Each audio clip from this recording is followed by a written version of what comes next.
विमर्श के नए अंक में हम एक बार फिर आपके सामने उपस्थित हैं और हम लोगों ने ये विचार किया है कि चूंकि आपने हमारे कुछ ही हफ्तों पहले आए हुए चैनल को जिस तरह का रिस्पांस दिया है, जिस तरह से इसके सब्सक्राइबर बढ़े हैं, इसकी शेयरिंग बढ़ी है, इस पे कमेंट्स बढ़े हैं, तो इसको कुछ अलग-अलग तरह से भी हम लोग सिंक्रोनाइज करने का प्रयास और आज उसी दिशा में हम लोग पहला कदम उठा रहे हैं और ये पहला ऐसा एपिसोड होगा जो वार्ता के स्वरूप में होगा, बातचीत के स्वरूप में होगा। और चूँकि इसका नाम ही विमर्श है, तो ये आवश्यक है कि हम लोग विशेषज्ञों को की उपस्थिति में, उनकी मौजूदगी में उन्हें लेकर कुछ विमर्श करते चलें, जो आपके लिए भी उपयोगी हो और एक एक तरह की समाज में एडवोकेसी हो, एक जागरूकता है। लोग नए-नए तथ्यों को जानें, विस्मयकारी तथ्यों को जानें, आश्चर्यजनक तथ्यों को जानें जिनके बारे में अभी तक वो अनजान थे। तो मैं बहुत ज़्यादा समय ना लेते हुए आज हमारे पैनल में जो विशेषज्ञ हैं, उनका पहले आपसे आपको रूबरू कराना चाहूँगा। हमारे बीच में श्री दीपक द्विवेदी जी हैं। दीपक द्विवेदी जी शिक्षा के क्षेत्र में संप्रति इनका जो क्षेत्र है वो शिक्षा अध्ययन अध्यापन का ही है और प्रतियोगी परीक्षाओं के अध्यापन में ये एक बहुत ही न सिर्फ जबलपुर शहर में बल्कि प्रदेश में और यदि मैं कहूँ कि देश में फिलहाल ये पटना में भी अपनी सेवाएं दे रहे हैं। एक बहुत ही चर्चित नाम है। इनकी पढ़ाने की जो शैली है, समझाने का जो तरीका है, अवधारणाओं पर जो इनकी पकड़ है, उसकी लोग बहुत तारीफ करते हैं।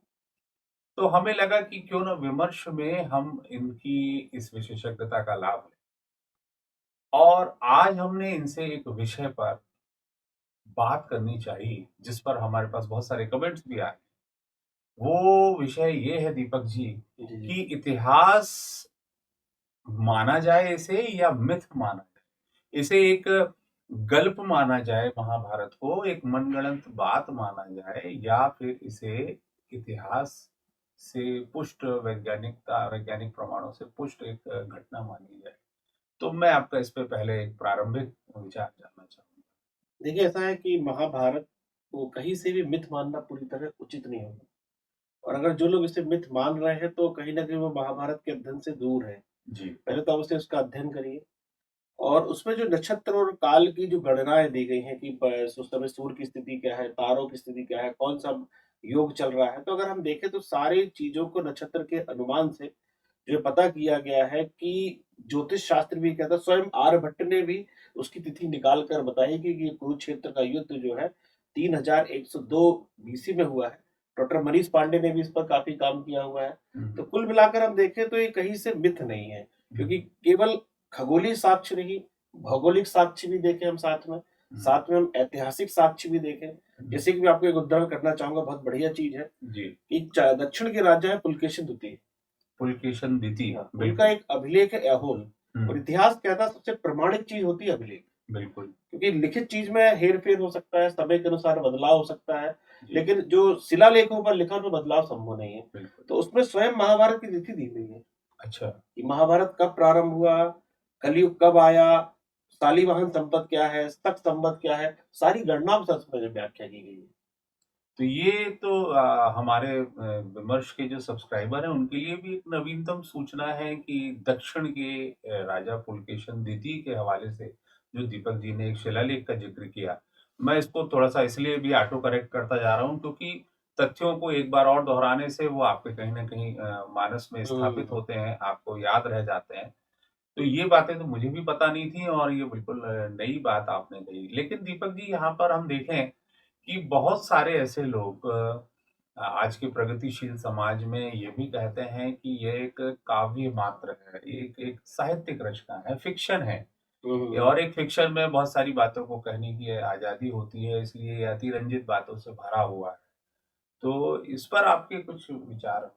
नहीं, देखिए, उनका जो सोचना है वो उनकी दृष्टि वर्तमान इतिहास लेखन को ठीक है। जी, लेकिन हमारा जो प्राचीन इतिहास लेखन का तरीका ऐसा था कि हम हर चीज़ को कथानक के माध्यम से समझाने की कोशिश करते थे, जी, जिसमें लोगों को बड़े आसानी से समझ में जाए। अगर उसको हम इतिहास के दृष्टिकोण से लिखें, उसको कालक्रम में विभाजित करके लिखें, तो थोड़ा समझने में थोड़ों को या पढ़ने में रुचि कम होती है। जी। इसलिए उसको अगर कथा से जोड़ें, तो लोगों को पढ़ने, और इतिहास मतलब एक कथानक ही है।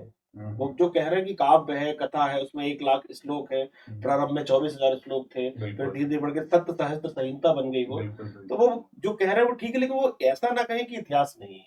हुँ, हुँ, हुँ। क्योंकि उसमें अगर हम बात करें तो सीरिया से लेकर हुँ। कंबोडिया तक के राजा भी युद्ध में शामिल हुए। ये तो एक बहुत ही दिलचस्प बातचीत का मोड़ आ गया है। बहुत जल्दी हम लोग इस बिंदु पर आ गए हैं। देखिए दर्शकों, ये बता रहे हैं, दीपक जी बता रहे हैं जो कि इतिहास के विशेषज्ञ भी हैं, और हमारे विमर्श के एक अंक में हमने बताया था कि सिर्फ़ ये 2 चचेरे भाइयों के बीच की लड़ाई नहीं थी। ये क्षत्रिय गुट 2 हिस्सों में बँटे हुए थे, 2 पक्ष थे। कुछ पक्ष इस तरफ थे, कुछ पक्ष इस तरफ थे। तो अभी जैसे इन्होंने बताया, मैं चाहूँगा आप उसको दोहरा दें। मिस्र से लेकर सीरिया से लेकर कंबोडिया। सीरिया से लेके कंबोडिया तक के राजवंश इस महायुद्ध में अपने-अपने हिसाब से अपने-अपने गुटों में इराक के राजा भागभद्र भी शामिल हुए थे। इसलिए बगदाद का उच्चारण भी भगदाद कहते हैं उन लोग भी, क्योंकि वहाँ के राजा भगदत्त भी आए हुए थे। अरे वाह, वाह! ये तो बहुत ही विस्मयकारी बात आपने बताई। बताइए इराक तक का ये मामला है। ख़ैर हम लोग गांधारी के संदर्भ में तो ये जी, जानते जी, हैं कि वो बिल्कुल। अफ़गानिस्तान हुँ। जो वर्तमान में है, वहाँ से कुरुवंश की महारानी बनी थी। इसके बारे में तो हम लोग हम अपने ही स्रोतों से जान पा रहे हैं, और ये बात भी सही है, हमने विमर्श के एक अंक में दिखाया भी था कि ये एक सिर्फ़ एक परिवार की लड़ाई ना होकर 2 पक्षों की लड़ाई थी, और इनके अपने युद्धों के नियम थे और सारी चीज़ें थी। इधर आप देखें दीपक जी, तो हमारे आर्कियोलॉजिकल सर्वे जो हैं, वो भी कुछ इशारा करते हैं। बिल्कुल, बिल्कुल इशारा करते हैं। अ, मसलन अब कुरुक्षेत्र है या इधर आपका हस्तिनापुर है, वहाँ पर भी हमें पांचाल से जैसे कुछ हुँ। भांड प्राप्त होने की, बर्तन प्राप्त होने जी, जी, की बिल्कुल, बिल्कुल। सूचना मिलती है। उस पर कुछ बताएँ देखिए, थोड़ा-सा? प्रारंभ में जो बर्तन मिले हैं वो लाल रंग के भांड हैं। हुँ, धीरे-धीरे जब उत्तर वैदिक काल की तरफ जाते हैं तो चित्रित दूसरे भांड बताते हैं, हुँ। जो बताते हैं कि अब धीरे-धीरे संपन्नता आ रही है। जी, जी। और दूसरा जो आप बता रहे हैं कि इसमें पुरातत्व के साक्ष्य भी मिले हैं, तो हमें वो गाँव भी मिले हैं जो 5 गाँव माँगे गए थे। अरे वाह! वो 5 गाँव के नाम भी मिले हैं, आज भी वो 5 गाँव मौजूद हैं। अच्छा, क्या आप बताने की स्थिति में और हैं? अभी तो मैं उनके नाम आपको अगले अंक में ज़रूर बताऊँगा। जी, जी। जी, और इसके अलावा पानीपत जो शहर है, जो हुँ, हरियाणा के जिंद शहर है, हुँ। ये सब कुरुक्षेत्र काल की शहर है। ये जो कुरुक्षेत्र युद्ध हुआ था वो 40 किलोमीटर की व्यास में हुआ था। ओके, उस पूरे इलाके में हुआ था और मात्र 14 लोग ही जीवित बचे थे। अच्छा। हाँ, उसके भी स्रोत मिलते हैं हमारे पास कि क्या-क्या नाम है। हाँ, और जो हमारे भीष्म पितामह हैं, हुँ, पहले दिन ही उनकी मृत्यु हुई हुँ। और वो 58 दिन जीवित रहे, तो 18 दिन तो युद्ध चला। 18 दिन की 18 दिन की युद्ध समाप्त होने के बाद वो 40वें दिन मरे। हुँ, मकर संक्रांति का दिन चूज़ उन्होंने लिया था। जी, तो उससे भी गणना करते तो महाभारत की युद्ध की समय भी पता पड़ जाता हमको जी, कि जी। उस काल में युद्ध हुआ था। जी, जी। और जैसा कि आपने कहा था कि गांधारी जो है वो गंधार की थी, तो एक चीज़ मैं और जोड़ देना चाहता हूँ जी, जी। कि जो माद्री है, हुँ, हुँ। वो ईरान के राजा की बहन थी। ये तो बहुत ही कमाल की बात आप बता रहे हैं। मतलब ये मध्य एशिया तक इसका पूरा बिल्कुल, बिल्कुल। मामला था महाभारत मतलब में। अगर हम देखें। मतलब माद्री जो है दर्शकों, वो ईरान से उनका संबंध है, ईरान के राजा की बहन थी। हाँ, तो हाँ जी, सती सती भी हो गई थी उनकी। सती भी हो गई थी, बिल्कुल। और पांडु को जो रोग हुआ था पीलिया, उस समय बड़ा चर्चित रोग तो हुआ करता था। जी। तो अगर हम देखें तो ये सारे तथ्य जो हमें इशारा करते हैं कि कहीं न कहीं ये इतिहास है। हमारा कहीं न कहीं इसमें अभी और अनुसंधान करना बाकी है और हुँ। इसमें हम बड़े महत्वपूर्ण तथ्यों की तरफ हम पहुँचते चले जाएँगे। जी, जी, जी। तो ये मुझे लगता है कि आज की चर्चा का जो कन्क्लूज़न हम यदि देखें, एक बार हम रिकैप करें आपके साथ, मैं तो एक चीज़ और जोड़ना चाहूँगा जी, जी। प्रशांत जी, जी, जी। कि उस समय अगर आप इतिहास को जोड़ें, अगर इतिहास के लोग इस पर सोच रहे हैं कि ये कथा है या कोरी कल्पना है, जी, तो आपने अंग जनपद पढ़ा होगा। बिल्कुल। अंग जनपद में महाभारत काल में वहाँ के राजा कर्ण थे, दुर्योधन। कर्ण थे बिल्कुल, हाँ, मगध नरेश आपने जरासंध का नाम सुना होगा। बिल्कुल। सूरसेन एक महाजनपद था जिसकी राजधानी मथुरा थी। हुँ, वहाँ पर कंस ने शासन किया हुआ था। कंस ने शासन किया। चेदी महाजनपद जो बुंदेलखंड क्षेत्र में, उसके सारे प्रमाण हैं। बिल्कुल, शिशुपाल वहाँ के शासन। शिशुपाल। तो अगर आप इतने सारे साक्ष्यों को जोड़ेंगे तो कहीं से भी एक भी ऐसा तथ्य नहीं है जो से कपोल कल्पना है। मैं तो और आपको जोड़ देता हूँ थोड़ा-सा। बिल्कुल, बिल्कुल। एंडीज पर्वत तक का उल्लेख महाभारत अच्छा, में, और वही वर्णन वाल्मीकि रामायण में भी किया गया। दोनों में काफ़ी सिमिलरिटी खासकर भौगोलिक दशाओं को लेकर, यहाँ जी। तक कि उसमें महाद्वीपों का भी उल्लेख किया गया है। अच्छा। जब वेद व्यास के पुत्र शुक हुँ, अमेरिका में थे तो उन्होंने बोला कि भाई आप नेपाल जाइए। हुँ, तो शुक ने जिस वायुयान से, जिस वायु मार्ग से आ रहे थे, जो भी हुँ, सिद्धि उनके पास होगी, हाँ। तो उन्होंने वर्णन किया है कि मैं यूरोप से होते हुए, कैस्पियन सी से होते हुए फिर मैं नेपाल पहुंचा हूँ। अच्छा। हाँ, यूरोप का भी वर्णन किया है। चलिए ये तो प्रसंग हम आपसे किसी और अंक में फिर जी, इस जी, पे जानकारी लेंगे। अभी हमारा जो मुख्य विषय है जैसे मैंने आपसे जी, जी, आपके समक्ष रखा कि ठीक है, मैं आपकी सारी बातों से यदि सहमत हो भी जाऊँ, तो भी दीपक जी मेरा ये कहना है कि भारत में आज की सोशल मीडिया जनरेशन जो है हमारी या युवा पीढ़ी है, उनके साथ 2 विडंबनाएँ हैं। एक तो उन्हें हमारे इस इतिहास के विषय में उतनी जानकारी नहीं है और दूसरा जिनको जानकारी है वो 2 हिस्सों में बँटे हुए हैं। आधे उनमें से ऐसे लोग हैं, जो इसे इतिहास मानने को तैयार नहीं है और जो इन्हें इतिहास मानते हैं, वो उन्हें समझाने का प्रयास कर रहे हैं कि ये हमारी विरासत है।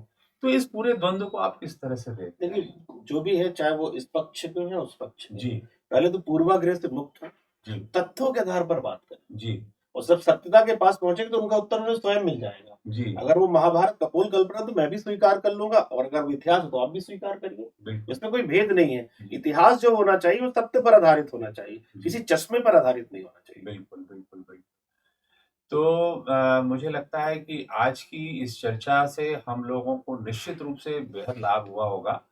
आज की चर्चा में जो मुख्य बिंदु आए हैं, यदि कुछ मुझसे छूटे तो मैं चाहूँगा कि जी, जी। दीपक जी उसे संशोधित करें या और कोई जानकारी उनके मनस्पटल पर आ रही हो और उन्हें लगता है कि वो आपसे शेयर करने लायक है।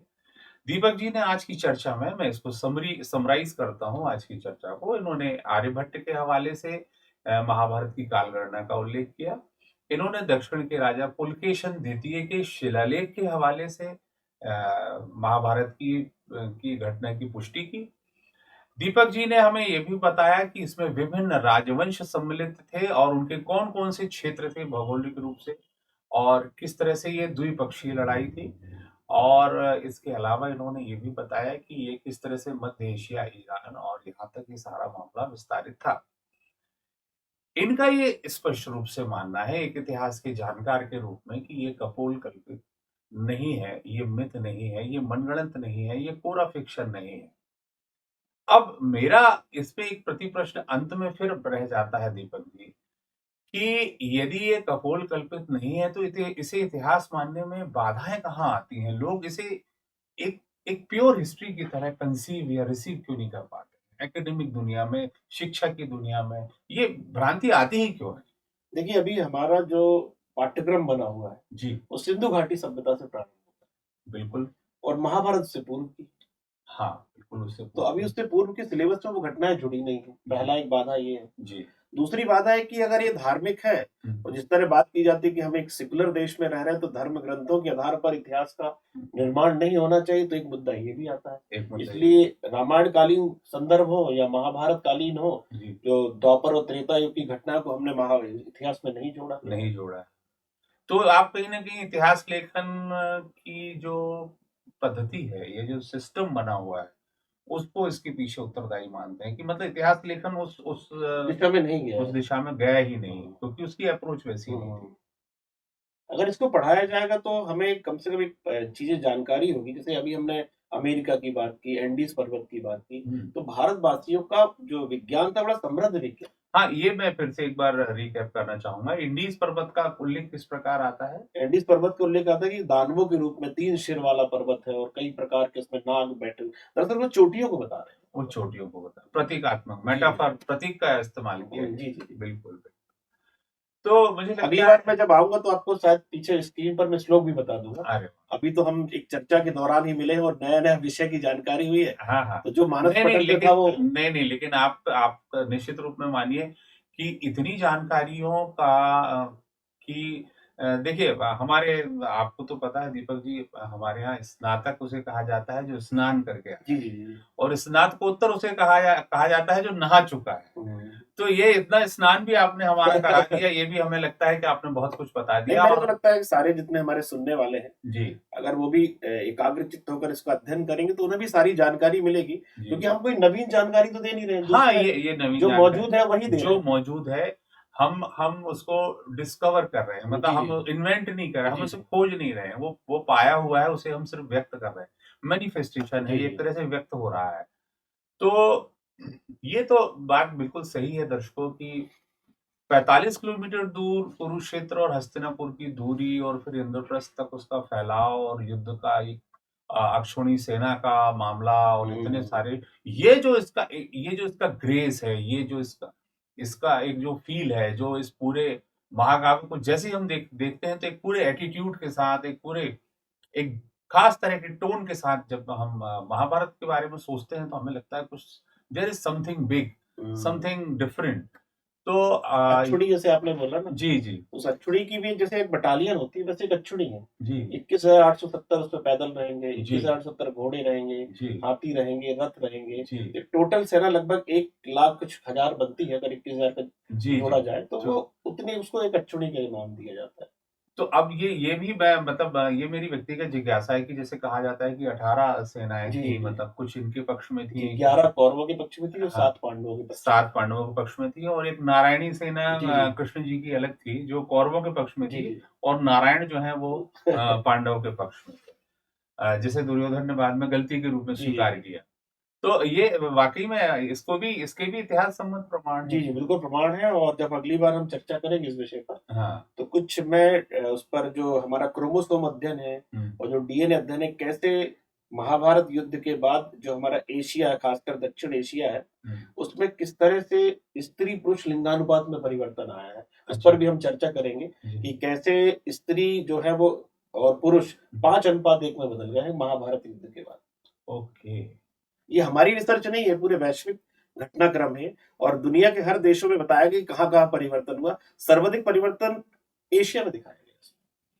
ये तो कमाल की बातें हमारे सामने आ रही हैं मित्रों। इस चर्चा को यहाँ पे रोकने का मन तो नहीं है, लेकिन हमारी एपिसोड की अपने कुछ फ्रेम, कुछ ग्रामर, कुछ व्याकरण है।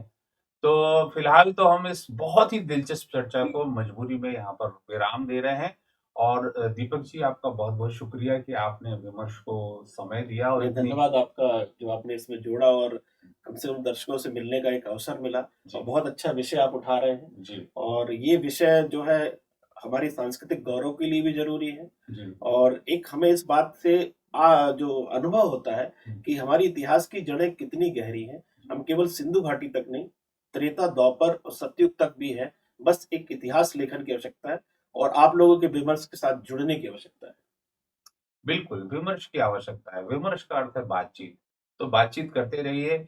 हमसे जो आपको सूचनाएँ मिल रही हैं, उसे साझा कीजिए। आपस में अपनी चौपाल पर, अपने ड्राइंग रूम में, जहाँ आपको लगे, अपने कॉफ़ी हाउस में, अपने चाय की दुकान पर, जहाँ आपको लगे, इन चर्चाओं पर चर्चा होना बहुत आवश्यक है। नमस्कार।